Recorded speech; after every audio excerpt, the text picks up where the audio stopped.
Hi, my name is Stephen Walsh and you are very welcome to this video series. I'm not going to start this video with a introduction to myself because I've already done that in a previous video, so I'd highly recommend you go and check that out. So in that I give you a little bit of an insight into what I do, why I do what I do, and then there's a little bit of background information, a lot of the kind of philosophical stuff about what it is that I do. I don't go into detail too much. Obviously that's what this video series is for. But just on the surface, my name is Stephen Walsh. I am a sports scientist in Fit 100. I am the head of athletic development in there as well, and that's where I am at the moment. I'm also a coach for a Total Football Academy, so do that as a separate thing as well. So trying to kind of marry the both between the gym work for youth athletes and obviously coaching for youth athletes, and then obviously getting the balance of both. And a lot of what I'm hopefully going to do with this video series is help people understand where strength and conditioning work fits into the development of an athlete, development of a young child into a healthy adult, and how it's done safely, effectively, and then trying to remove all the unknowns, or as much of the unknowns as I can, that parents might have, kind of getting worried getting into something like this, because obviously we all have them. In terms of just like a quick update, what you can do is if you go to the website, which will be linked below, there's a load of different articles based on kind of like myths in sport, strength and conditioning for youth athletes, a lot of other stuff in there as well, so definitely go and check that out. I hope you enjoy the rest of the video series, and what this hopefully is mainly for me as a kind of sports scientist who is heavily involved in the industry of athletic development. It's more of a brain dump to try and get as much of what's in here and as much of what I do kind of on a daily basis in the coaching side of things and the theory and all the continuous learning that I do, and put as much of that into these videos as I can. I'm obviously not going to be able to cover everything because I as a coach do not know everything, but in terms of kind of like youth athletic development, that's where my main focus is, and obviously like athletic development. Because I've had this conversation with loads of people before. Everybody can be considered an athlete, from a 10-year-old kid who does soccer, ballet, whatever it is, to a 55, 60-year-old person whose sport would be just to be healthier. Like everybody needs a varying degrees of kind of strength work, conditioning work, things like that. I won't go into too much detail here.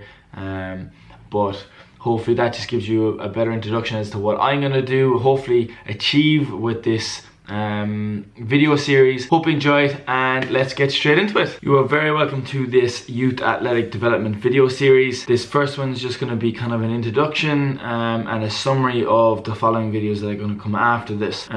So the journey that I'm going to try and take you on is take you from being completely oblivious to everything that's said or done in the gym to hopefully being able to be competent and confident in your own ability to engage in the gym environment and to kind of understand the basics of what's needed, understand kind of what's fluff, what isn't needed, and then just to be again confident in your own progress as you kind of like journey through health and fitness.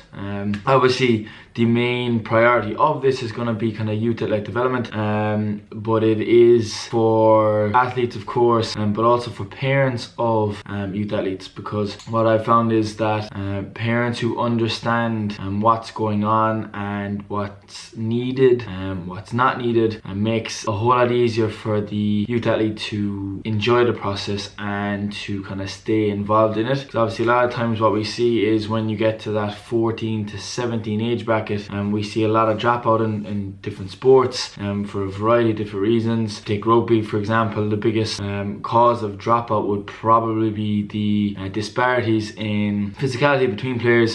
People or youth athletes hit puberty earlier, and then obviously that causes a increase in physicality, strength, power, size, all those sorts of things. And then those kids who are hitting puberty later get discouraged by the fact that they're now not being as competitive or as successful in their own heads, and it causes obviously a lot of anxiety, and then a lot of thought about whether they actually want to continue continue in that sport, which may result in that specific athlete dropping out. And that's one example, and then that kind of can be extrapolated across all sports. Same thing can be said for females. But like I said, the whole point of this video series is to help you understand what goes on in the gym, different words and phrases that are used so that you can understand what's going on. So for example, if you've been involved in one of our programs in the gym for a year or so, and now you're trying to kind of get involved in your own stuff, it helps to understand words and phrases that might pop up in a program, or again if you're watching a video, especially these ones, and it'll help you just understand that a little bit more. I'm gonna go through my big 7, so my big 7 movements that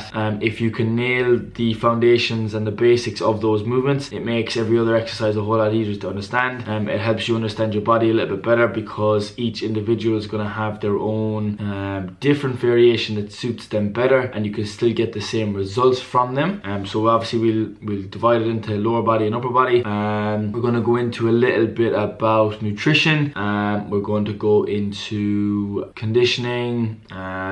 What else we do? Agility, things like that, speed work. And it's not going to be kind of right into detail about what you need to do. It's more so about these are the things that kind of need to be done, and if you can understand that they need to be done, then it helps kind of direct the questions that you might have about it, so that if you are trying to get some kind of individualized coaching or training, you understand what you need. Because a lot of times people go and pay X amount of money for a program, and a lot of stuff that's on it you don't really need, and then there'll be stuff that you need that's not on it, and it's just helping you to understand kind of that balance between the two, about what you need, what you don't need. Hope you enjoyed, and let's get straight into it.